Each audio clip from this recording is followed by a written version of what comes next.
Control my Okay, welcome volume. again to our a second training session with our lead Solar Max researcher, Dr. Adam Hartstone Rose. We have our students who are traveling now to the Fort Worth Zoo with you, and we are excited to do our second training so we know what to do when we get there. So please take it away, Adam. Great. Hello, everybody. First, I'd like to introduce Ashley Deutsch, who is on this. Ashley is my senior most graduate student, and she was involved in the research that we did in 2017. And in fact, she's the one who watched the siamangs at the zoo in 2017. And that was one of the most interesting species that we observed. And she recorded their very weird behavior during the eclipse, including doing this elaborate analysis of their calls, which so they made a different vocalization than we had ever heard before. So that's Ashley's main contribution. And she also is helping lead the project that we're doing in Fort Worth. So she'll be coming along with my other two PhD students, Ben and Rachel. All right, so the update since last we met is that we have decided we're going to be working at the Fort Worth Zoo, which honestly has like a way better reputation than the Dallas Zoo. And they have very, very cool animals. They've already approved us to do this research. And I'm meeting with them tomorrow, I think, to hammer out some more of the details. And so next time I speak with you, then we'll have more instructions. We are also finishing up the tool that we're going to be using to collect these data. So when we talk about a tool in science, we mean basically any kind of data collection device. And in this case, we're talking about basically a survey tool. And there's actually going to be two different forms of it. So one is going to be a digital version that you can use on your phones or tablets. So depending on if the zoo has good Wi-Fi. I don't know if we probably won't want to bank on that, but that's the easiest thing for us to do. And then the other version of it is we're making a PDF version that we can print out copies and take notes in the moment, and then everybody who's observing will be able to enter the data after the fact. You could even enter it when you go back home. And so we're excited about that as well. In fact, you guys play like a really important role in our plans. And that is that when these tools are finished, the two different versions, which hopefully will be within the next week or two, we're hoping that you all will help pilot them so that you'll try to use them and make sure that they run. Ideally, you can watch an animal and pretend like you're observing it, during the eclipse and see if all of the aspects work the way we plan. And if they don't, then you can savage us and tell us how we screwed it all up. So, That sounds great. Yeah. What specifically would you like to talk about? Maybe like you were mentioning, the frequency of observations will be kind of a little less during the lead up phases to totality. And then as totality approaches, then the observations become more frequent, that kind of thing. For Did you want sure. to describe that? Yeah, Ashley, would you explain what we're doing? Sure. So we're using a method called scan sampling, which means that we are recording animal behavior at particular intervals rather than kind of continuously and making a note when anything happens. And so the goal is in the time leading up to the eclipse to be making observations about every 5 minutes. And so we'll have a list of options that you can fill out as being like the kind of behavior that the animal is doing at that time point. And then you can add notes. So maybe the animal is doing something like, moving slowly, but it's aquatic, so it's swimming. So you could mark that it's moving slowly and then write in that it's swimming, or maybe it's climbing. And then as we get closer to totality in, I think about 15 minutes, we'll have this more, we have it figured out, but I don't remember the specifics, but about 15 minutes before totality, we'll move to doing observations every 2 minutes. And so at that 2-minute mark, you'll write down what the animal's behavior is and then make any notes about that for several minutes. And then 3 or so minutes before totality, we'll move to doing every minute on the minute, making a note of what the animal is doing and how the animal's behavior has changed. And then after the eclipse, we'll move back through those time intervals in the opposite direction. So as we get further from totality, we'll move out to 2 minutes and then 5 minutes. So the idea is that what we're going to ask you, or what we're going to ask everybody who's doing these observations, is to figure out when is the eclipse and at the peak of the eclipse wherever they are, and then start 1 hour before then. And when they start 1 hour before then, they're going to observe what the animals are doing. They're also going to observe like the cloud coverage and things like that. So there's going to be a few other notes to take. And then they're going to take a note 5 minutes later, and then 5 minutes later, and then 5 minutes later. And I believe that's for the first 50 minutes. And then when you're just 10 minutes before the eclipse, you're going to switch to doing a few observations every 2 minutes. And then when you're within the last like 3 or 4 minutes of the eclipse, you're going to take observations every minute. And then you're going to go backwards and taper off for maybe the next hour, but probably like it'll require less time, but we just want to observe and try to figure out when the animals return to some form of normality. Okay, that sounds good. Does anybody have any questions about that? That seems pretty clear. Thank you.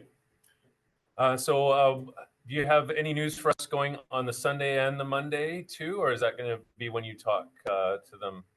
No, I mean, so again, I'm meeting with them tomorrow, and I'll have more details, but I absolutely think that we should meet on the Sunday, either preferably at the zoo, but not necessarily. And we should practice. We should go around and do some talk about how to use the tool in the context of the zoo, pick out the students or pick out the exhibits that everybody's going to be working at.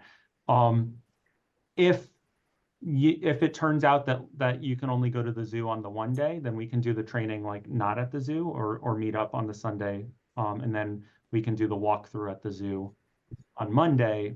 Plenty of time before the eclipse to get everybody situated. Okay, so we'll really try to get in the zoo, I think, on the Sunday as well. So I just wanted to welcome Jennifer Stover. I've had a bunch of interest from about a dozen or so people that are outside of our city, and they're joining the project. They are anywhere from Texas to Ontario to New Brunswick. We have New York, Indianapolis, Buffalo. I have participants in all those places, and many of them are bringing classes to their zoos. And so I think the number of students is approaching 1,000 that might be participating in this. So I'm pretty excited. I'm still looking for Mexico. If anybody knows anybody, a teacher in Mexico, who can bring a class to something in Mexico, then we could be truly continental. We're getting close. Hi, Jennifer.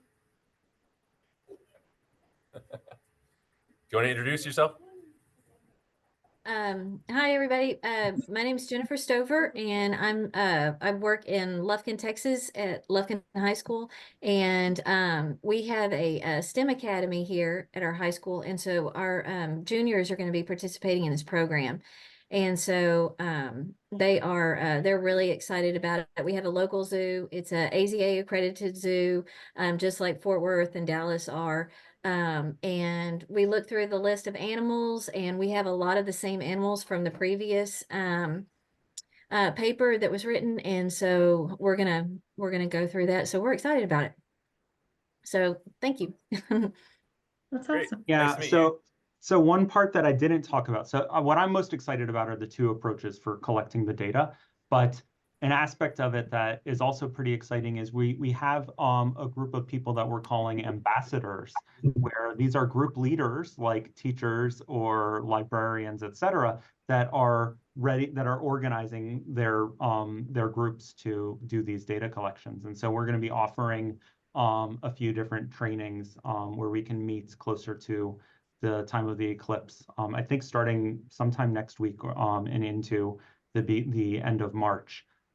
Where we can talk about this kind of thing and get people more prepared Additionally, we're creating some videos to explain some of the slightly like more confusing parts about how to use the data collection approaches. So for instance, we're going to have a video that really explains like the specific behaviors. What does it mean to move fast versus slow, or, you know, to have different like levels of aggression, or, you know, positive intraspecific behavior, things like that. What are the other videos? We're gonna have videos about how to figure out the timing. So when exactly are you supposed to do these observations? That's pretty confusing. And so we're gonna have a whole part about that as well. Yeah. Okay, that sounds excellent. Questions from the group? Yes, Riley.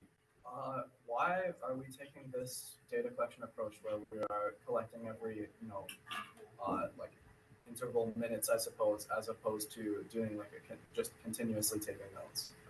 So the main reason that we're taking the notes in this fashion is because it's our hope that we can get data from thousands of people.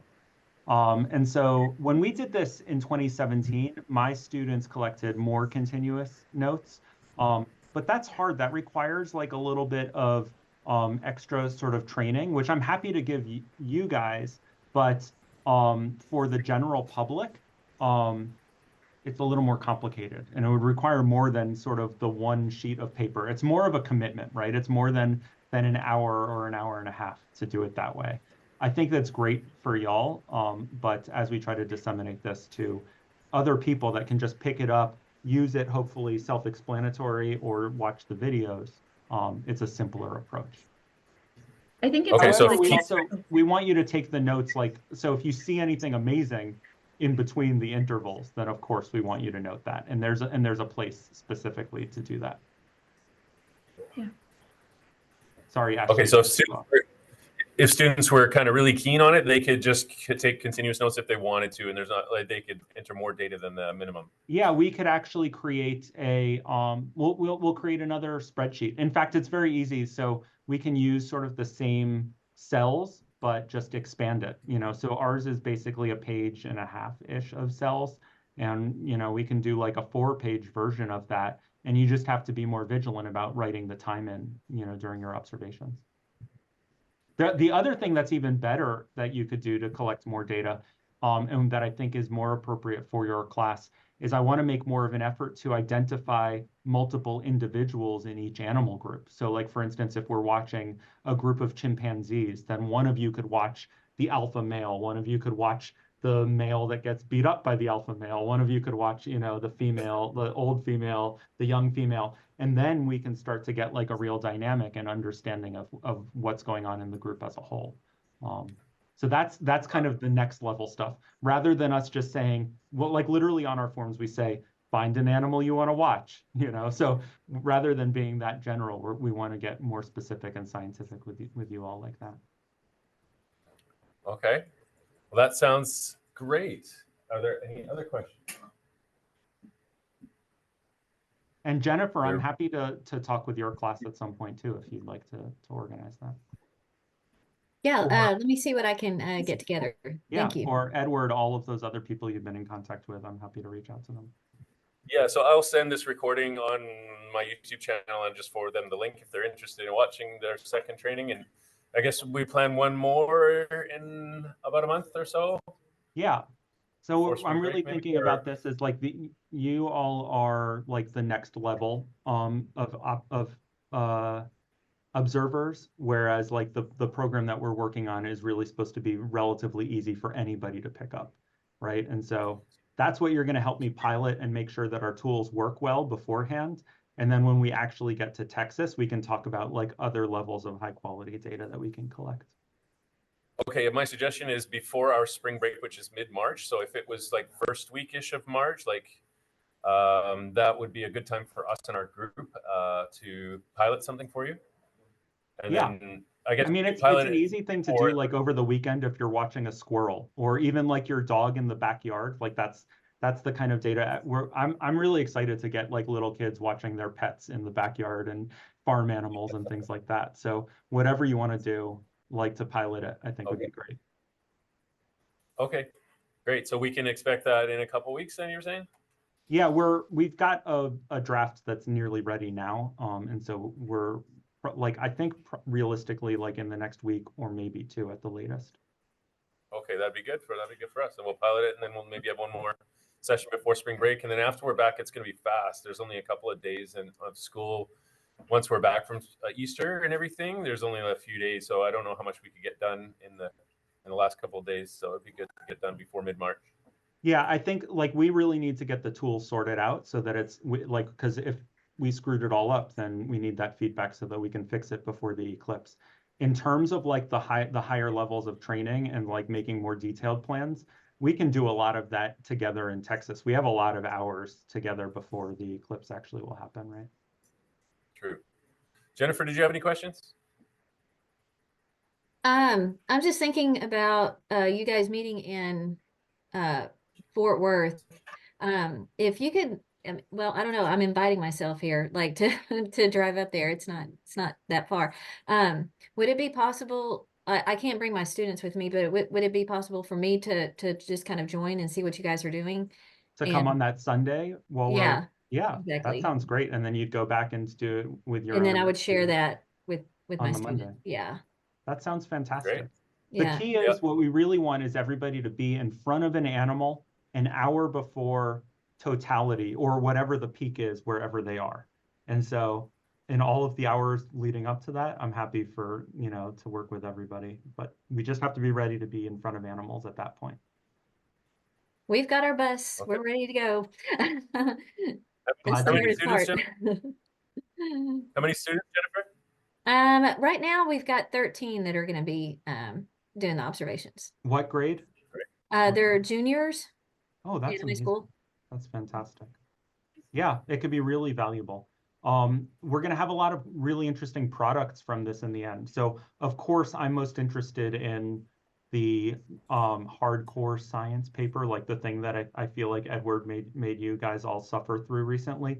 But we're going to have more interesting things than that. So one product that I'm really excited about is a paper written for students, especially like younger students, so like middle school students or early high school students. And it'd be great if any of you who are really interested in helping us follow through, you could potentially help us write that paper or give us feedback on it.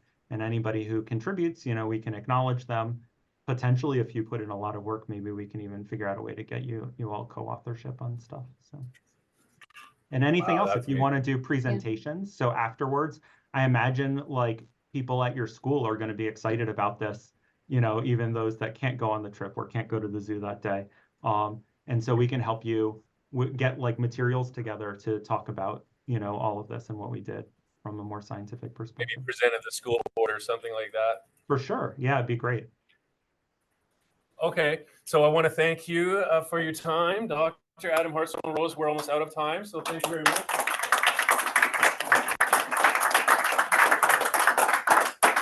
So we'll be together soon. See you soon. We'll be in touch. Okay, bye-bye. Bye. Bye, Jennifer. Nice to meet you.